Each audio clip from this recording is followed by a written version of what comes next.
Let's talk about replacing the roller tubes inside a center pump. Now, what's great about this process is you don't need any hand tools. All you need is your pump removed from the system and your replacement tubes, which TTS will provide. You may have a double head pump, like the one I have shown here, or a single head. The process is exactly the same. The single head pumps are just a little bit more straightforward and quicker to do. So the first step, we'll roll it over, locate our two latches. Got a latch here and a latch here. These two latches release from the top, they pull out, and then unlatch from the bottom. Get both of those. And this bottom plate pulls straight off.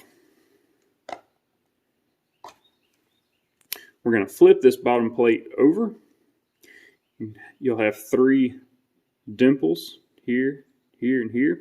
We're going to place those dimples over the screw heads on our roller assembly and make a sharp counterclockwise motion to unlatch or retract our roller. Okay, you can see our roller is pulled in. It's no longer pushing the tube up to the outside body of the pump head. And we can just remove our tube very easily. Set that to the side.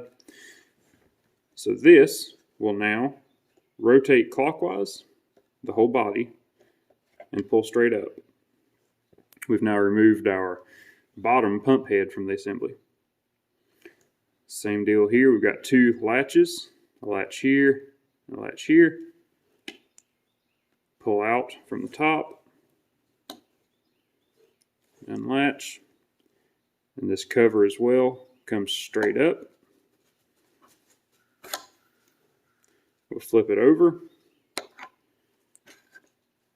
and use these three studs to unlock this roller assembly. Again, just a quick counterclockwise motion.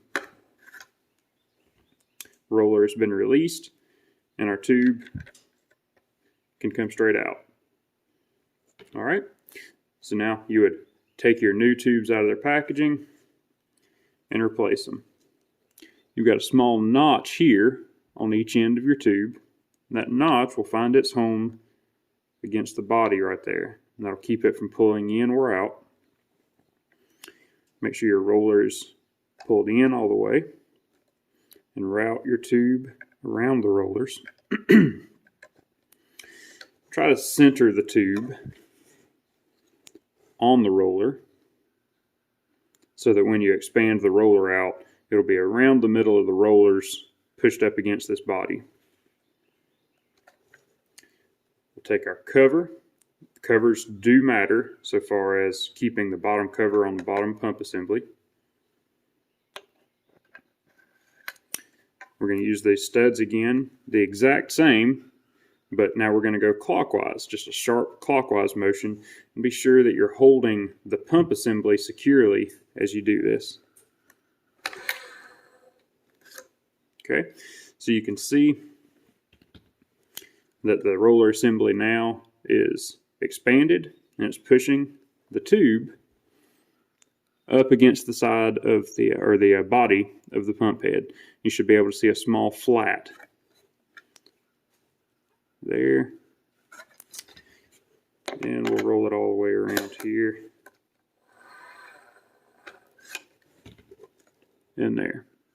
Okay, I'll take our cover, slide it straight back on, making sure that our latches are out of the way. It'll find its home, reinstall the latches. If you ever break any of these latches, by the way, we can supply replacements of those as well.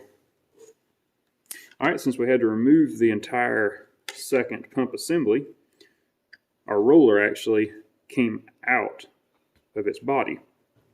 That's fine. We're going to install the body alone first. We got 3 holes with slots there. We'll set the holes over the studs, counterclockwise to lock the body in.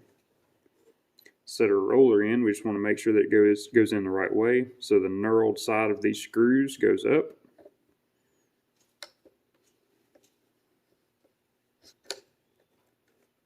Okay, and make sure that our roller is pushed in all the way. And install your new tube.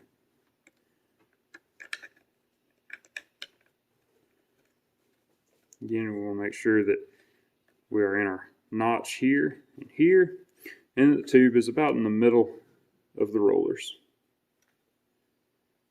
All right. So again, we'll take our cover using these 3 dimples on top of the screws in a sharp clockwise motion. Okay, so our roller has expanded. We're pushing the tube up against the body of the pump.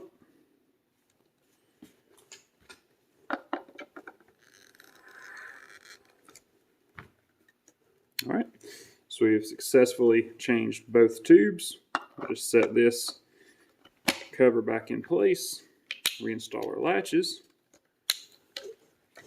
and we're ready to test. So we would just want to plug this pump back in, run it, and you can run these dry, that's fine. But you just want to run it and make sure that your rollers stay expanded and that you're seeing the tube being pushed up against the body of the pump. And that is how you replace a Stenner pump roller tube.